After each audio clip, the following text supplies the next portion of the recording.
Hablaremos hoy de los poderes de Arnaldo de Vilanova. ¿Quién era Arnaldo de Vilanova?, preguntarán ustedes con justa razón. Era un erudito español que viajó por distintas cortes europeas a mediados del siglo XIII. Se llamaba Arnaldo de Vilanova, es decir, esto es una tautología. Y su figura fue uno de los paradigmas de la erudición supersticiosa de la Edad Media.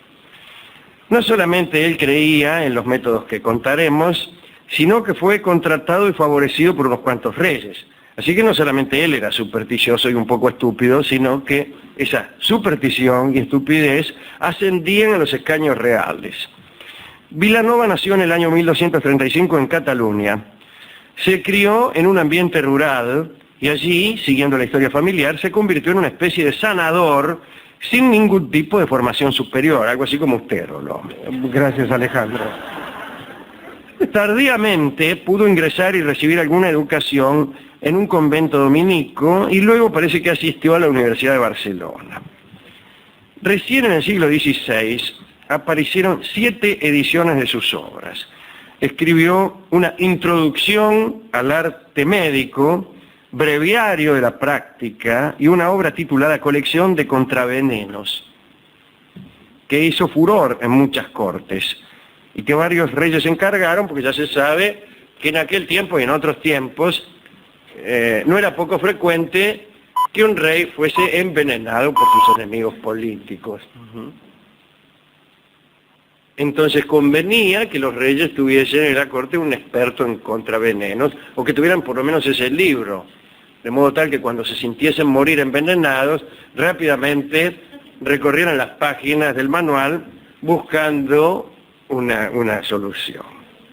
Como hizo el rey Mitrídates, que famosamente se preparó para resistir cualquier envenenamiento.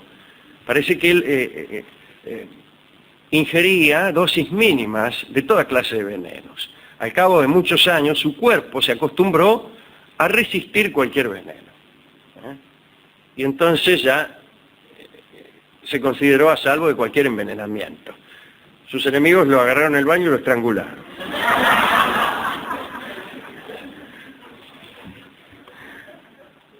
Ahora bien, los conocimientos médicos de Vilanova estaban cargados de superstición, como todos los conocimientos médicos. Aseguraba que había que elegir las plantas curativas en una hora determinada según la ubicación e influencia de las estrellas.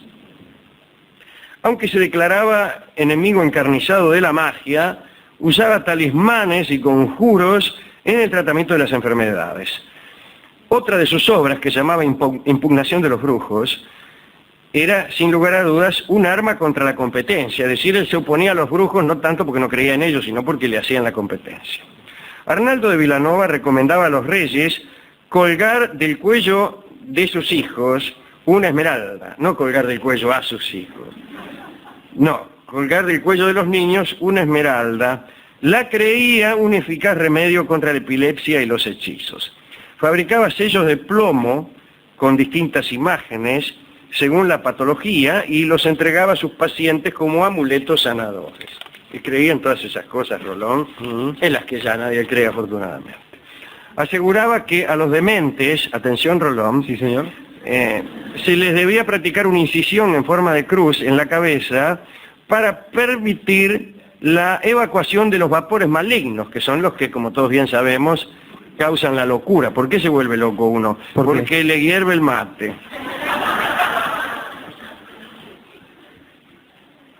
Decía también que la cabeza no se debía lavar con demasiada frecuencia, amigas, puesto que muchas personas habían perdido la vista por demasiados lavados. Cuando te lavas mucho la cabeza, ¿que disminuye la visión, sí? Se pierde la visión. Yo no sabía esto, pero desde ahora dejaré de lavarme la cabeza.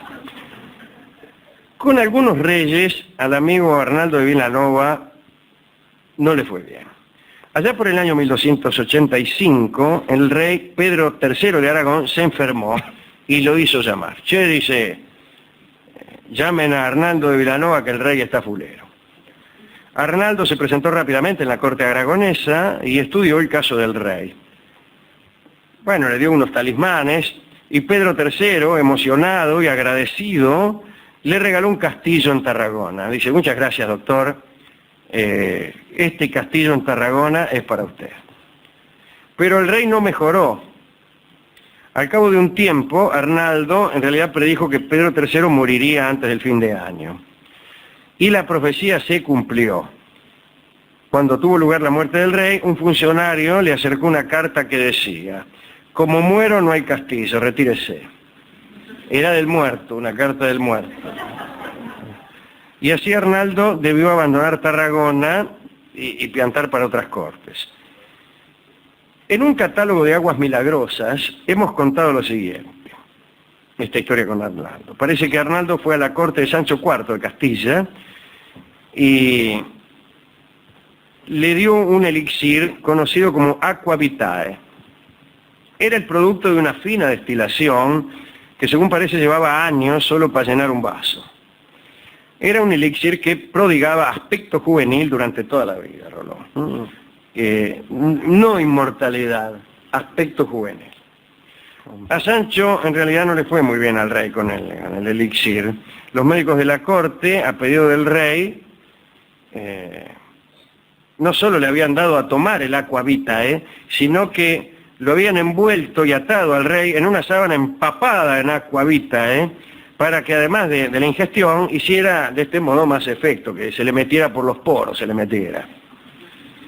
Detalle importante, el aqua vitae tenía altas dosis de alcohol en realidad. Y en un momento Sancho IV se sintió incómodo, un poco sofocado. Y pidió a uno de los criados que se acercara para liberarlo un poco, y el ayudante tenía una vela en la mano, la sábana se prendió fuego y el rey murió incinerado. Arnaldo debió salir corriendo también de esa región. En el año 1299 regresó a Aragón y trabajó en la corte de Jaime II. El rey lo mandó como emisario suyo a la corte de Felipe el Hermoso en París, Felipe IV de Francia, pero poco después de llegar fue detenido por brujo. En realidad Vilanova tenía fama de estar aliado con el demonio. Se lo detuvo mientras estaba mezclando unos nuevos elixires y preparaba otros talismanes para el bueno de Felipe el Hermoso. El arzobispo y la facultad teológica dirigieron el proceso contra él y lo mandaron a Roma para que expiara sus pecados. Debía presentarse ante el Papa Bonifacio VIII para rehabilitarse. Pese a su disposición para prestar los juramentos que se le exigían e incluso para abjurar de sus errores, fue condenado a morir en la hoguera. Sí, tienen razón, pero fue condenado a morir en la hoguera. Pero sucedió algo. Bonifacio VIII se enfermó. No podían dar con ninguna solución y algunos obispos le pidieron a Vilanova que se encargara del tratamiento del Papa. Nadie sabe bien cómo, pero tuvo éxito. El Papa se habrá curado solo, digo yo. Vilanova fue promovido a médico particular del Papa y continuó con sus experimentos. Allá por 1308 se fue de Roma, fue a Sicilia. Allí aseguró haber dado con el elixir de la juventud eterna. Dice, muchacho, encontré el elixir de la juventud eterna. Dijo que su panacea era de efectos notables y que debía tomarse una vez cada 7 años. Posología, un comprimido cada 7 años. Bueno, la receta contenía un montón de ingredientes que no vale la pena enumerar. De todos modos, Vilanova decía que el secreto estaba en las cantidades. Arnaldo aseguraba que había probado su elixir y que estaba lo más fresco, pero aquel elixir no garantizaba la invulnerabilidad ante los accidentes. Y así un día la nave en la que viajaba Vilanova de Sicilia a Génova se hundió y el elixir no te protegía contra hundimientos. Y así Arnaldo, muy longevo, muy radiante, parecía un pibe cuando se ahogó. Lo peor es que nadie encontró su cuerpo jamás. Era el año de 1312. Esa es la historia un poco desafortunada finalmente de aquel amigo Vilanova, aquel catalán que descubrió, vaya a saber si sería cierto, el elixir de la eterna juventud. Además, lo desagradable fue que con su muerte se llevó también el secreto, un secreto que bien podríamos disfrutar ahora. ¿A quién dedicar esto? A Vilanova, a Arnaldo de Vilanova y a todos los médicos supersticiosos que son los mejores. También, ¿a quién más? Bueno, o sea, Felipe el Hermoso, que también, ya que hablamos de talismanes, Felipe el Hermoso fue el rey maldito.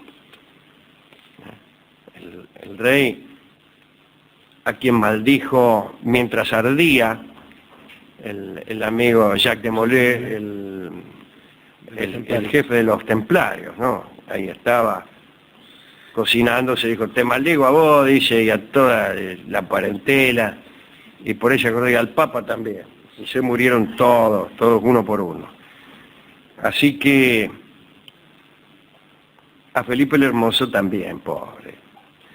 Y a todos los que buscan elixires, talismanes, piedras de toque, y no la encuentran. Hay un viejo lugar común de la poesía, que es la búsqueda, la piedra.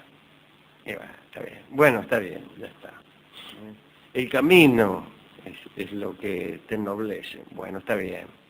Vamos tras la piedra filosofal, no la encontramos, pero advertimos en las últimas páginas del libro que en realidad lo que nos ha ennoblecido es el camino. Bueno. Lo peor es que esta idea cada vez que se nos propone se da aires de novedad.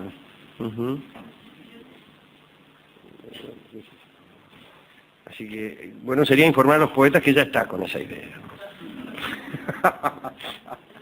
Bueno, sería la historia de un tipo que busca la piedra y la encuentra. O que no la encuentra y entonces dice, bueno, fracasé. ¿Y dónde está lo bueno? En ninguna parte está lo bueno. ¿Qué quiere que le haga? No hay lo bueno.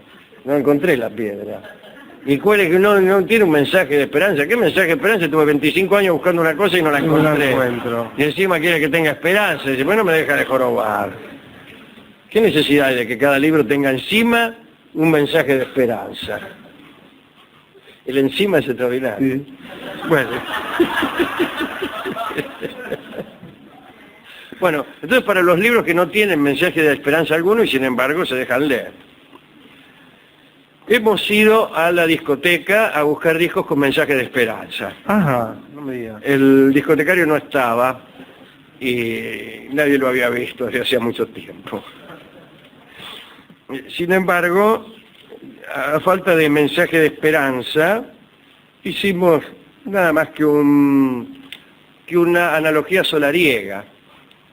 Ya que este hombre había nacido en Cataluña, conseguimos la bella canción que se llama Dulce Cataluña, y la vamos a pasar. Bueno. Es una canción que no tiene ningún mensaje de esperanza, no se refiere en absoluto a la magia supersticiosa, ni al elixir de la juventud, y mucho menos a Arnaldo de Vilanova. Se refiere a Cataluña. La canta con cierta magia, que es indispensable para cantar bien, Lolita Torres. Adelante. Hablaremos de la traición de Cristóbal de Olid. Allá por 1524, Hernán Cortés ya había conquistado la ciudad de Tenochtitlán, habían caído Moctezuma y Cuauhtémoc, el sucesor, y Cortés tenía intención de avanzar en su conquista hacia el sur. Uno de los objetivos principales era descubrir el estrecho que debía conectar el Atlántico con el Pacífico. Que debía conectar es creer que la geografía debe estar al servicio de la corona española, por ejemplo, ¿no? ¿Por qué debía haber un estrecho que conectara el Atlántico con el Pacífico? No lo hay, y el que hay uno, pero es casi inútil, porque hay un estrecho cuando ya hemos recorrido miles de millas marinas, ya hemos casi dado la vuelta. ¿Para qué queremos un estrecho allí? Sí, ni ganas de Me pasar refiero al por estrecho lado. de Magallanes. Claro. Bueno, ahí ya no es inútil, a 20 cuadras termina el continente. Bueno, los españoles ya habían captado, de todos modos, la proximidad que había entre un océano y otro en cierta región, especialmente Balboa, ¿no? Vasco Sí, Núñez de Vasco Núñez. Balboa, que había hecho interesantes descubrimientos allá por 1513. Bueno, los interesantes descubrimientos eran el Océano Pacífico, nada menos.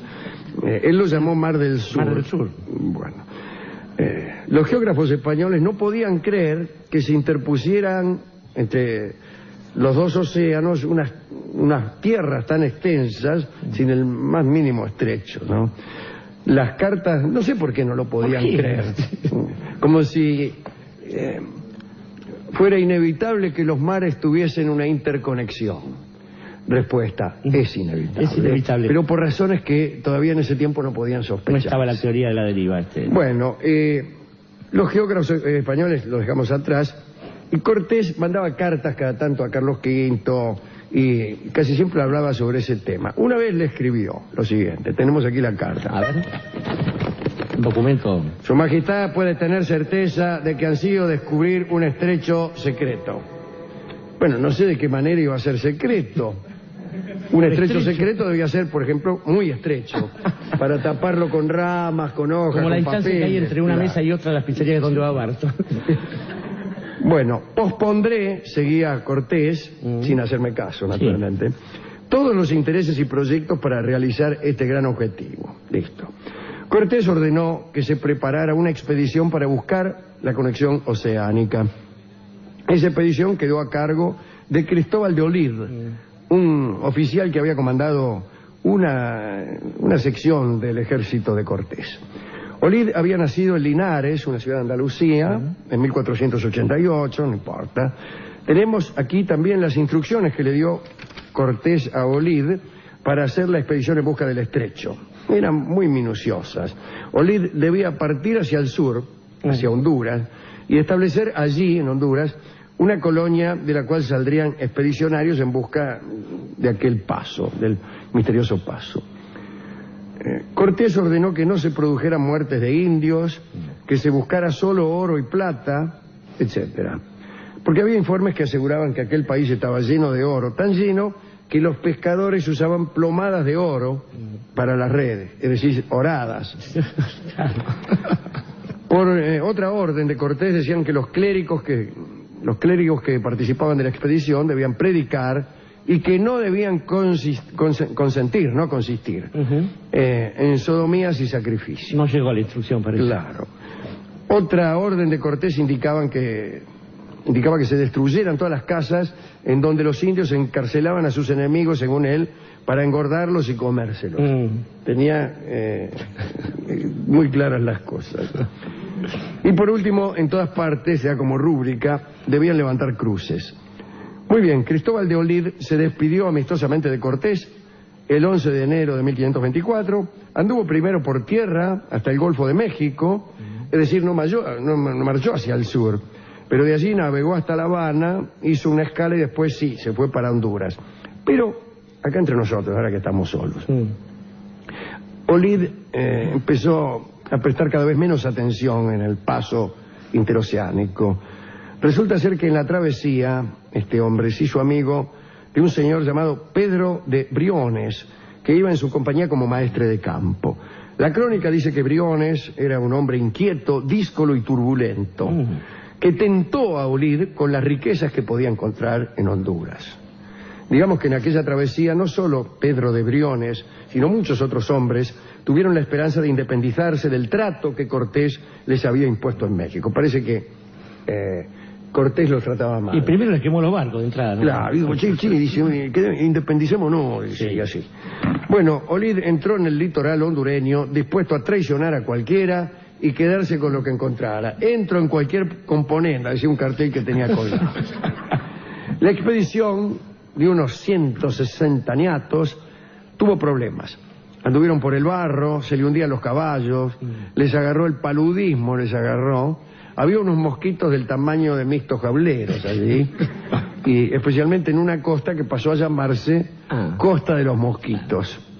Olid estableció una colonia en un lugar llamado Naco, dijo que era una jurisdicción independiente y se proclamó ahí nomás gobernador. Muchacho, me elegí gobernador. Naco. Creyó que su distancia de México le permitiría quedarse allí con tranquilidad. Mientras tanto, lo mejor, Mientras tanto, Cortés esperaba noticias. Pasó casi un año y nadie le decía nada, ni le traía resultados de la expedición, no había estrechos descubiertos, ni oro, ni nada. Supo al fin que había sido traicionado porque un hombre llamado Gonzalo de Salazar, que había participado en la expedición de Olid, es que lo había conocido a Olid en La Habana cuando él hizo escala allí, escuchó ya en La Habana cómo se había empezado a fraguar la desobediencia. Dice, ¿qué te parece si lo traicionamos a este? Vamos a fraguar la desobediencia acá. Exacto. Y viajó a México para alcahuetearle a Cortés. Cuenta Bernal Díaz del Castillo, que siempre cuenta todo. Todo lo que sabemos nos lo contó Bernal Díaz del Castillo. Cuenta bien, Bernal Díaz. Muy bien. Muy bien. Cuenta que Cortés le ordenó a su primo, Francisco Las Casas, que buscara a Cristóbal de Olid y lo llevara hasta México. Entonces Francisco viajó en una tropa, pero no le fue bien, naufragó y cayó él mismo en manos de Olid. Cayó en manos de aquel a quien había venido a encarnar. Otro hombre, ya no enviado por Cortés, sino directamente por la corona, llamado Gil González Dávila, también cayó preso cuando intentó romper aquel pequeño estado que había formado Cristóbal de Olid. Estos dos prisioneros estaban juntos en una celda y no tenían una vigilancia demasiado pesada. Como eran hombres de alcurnia, Olid les permitía cenar con él y todos conversaban sobre Cortés, sobre las primeras incursiones que los tenían en un mismo bando. Esas conversaciones se repitieron mucho y la verdad es que al final la vigilancia ya se había relajado por completo. Un domingo a la noche, los dos prisioneros dijeron, esta es la nuestra. Empezaron a escabiar, tomaron tanto vino que se agarraron una borrachera padre. En determinado momento Olid fue atacado por Las Casas, que le hundió en la garganta un cuchillo de escribanía. Por eso no conviene invitar a personas a cenar a las escribanías. Bueno, González Dávila participó del asunto hiriendo a Olid con una jarra, pero Olid no murió. Mire si se lía. Salió corriendo, que es lo que hubiera hecho yo, incluso antes de que me asesinaran con un cuchillo de notario, y consiguió huir al monte, que era todo. Sí. Para cualquier lado que rajaras era el monte. Los guardias estaban desprevenidos y Las Casas y González Dávila amenazaron de muerte a todo el mundo y los hombres de Olid no reaccionaron. Las Casas y Dávila se hicieron dueños del lugar y los guardias aceptaron las órdenes de ellos, al igual que habían aceptado las órdenes de Olid. Bueno, poco más tarde ordenaron la pena de muerte a cualquier persona que supiera de Olid y no dijera dónde estaba. Un clérigo se presentó pidiendo, ¿no? Dijo, tenga mano, dijo el clérigo. Dice, pidió por Olid, por la vida de Olid, y antes de entregarlo. Sí, yo le voy a decir dónde está Olid, pero perdónenle la vida, etcétera. Lo que hicieron fue apretar al clérigo hasta que escupió, ¿no? El clérigo escupió todo. Cristóbal de Olid fue hallado, primero le curaron las heridas y después lo degollaron.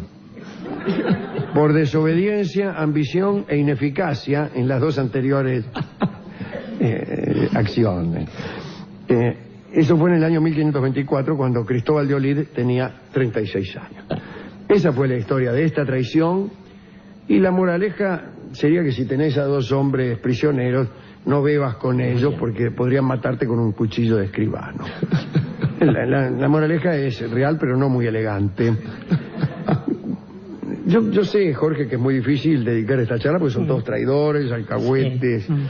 Me venía gustando el clérigo, pero no, se me ocurre, Alejandro, lo dejo de dedicar a usted. Si me permite, se me ocurre que efectivamente frente a tanta traición que no precisa estímulo alguno, y menos aún en la patria, en los días que corren, y en los que corrieron también, estaba pensando que allí donde aparece un obstáculo que hace que algunos salgan a conquistar el mundo y de pronto a traicionar a sus superiores o a aquellos que los han enviado, como el miserable de Olid, es interesante esa gente que frente al obstáculo decide, a ver, ¿cómo resolver esa cuestión? Y pienso en un fulano, frente a cuya tumba hemos estado juntos ahí en el cementerio de Père Lachaise, en París, que es el amigo Ferdinand de Lesseps, que alguna vez dijo, macho, hace falta un canal, Claro. lo hagamos. Sí, sí. Y después el otro hombre vinculado a esta historia... alguien- Estuvo en los dos canales del Lesseps. Sí, señor. El de Suez, Panamá no le salió. El de Panamá, claro, No le salió. exactamente. Y después el otro hombre que una vez hecho el canal y una vez el paso, porque así son los imperios, decidió que había que terminar con esa historia de que una vez que habían tenido los panameños que separarse de Colombia, hacer el canal, etcétera, se lo iban a quedar los gringos. Ese hombre es el general Torrijos, Claro. a quien también se merece una dedicatoria así, porque, mira, a la hora de brindar y de festejar, yo me emborracho, pero no por miserables y traidores. Bueno, entonces escucharemos el tango que se llama Esta noche me emborracho. Al oír la letra uno enseguida se da cuenta que están hablando de Dávila, de las casas y violín. ¿De qué otra cosa? No, me parece que de penas de amor, se emborracha. Eso es lo que usted se cree, porque no sabe interpretar. La conspiración que hay Las detrás. conspiraciones, Claro. naturalmente, usted está en una conspiración que va a decir, ¡ay! Estoy conspirando contra Cortés, no. No, estoy conspirando contra... No, te dice, oh, una cosa... Y el que sabe leer entre líneas... Pero es que entre líneas, El entre... que sabe leer entre... rápidamente. Entonces Escuche. ahora escucharemos la versión de Hugo del Carril de Esta noche me emborracho. Adelante.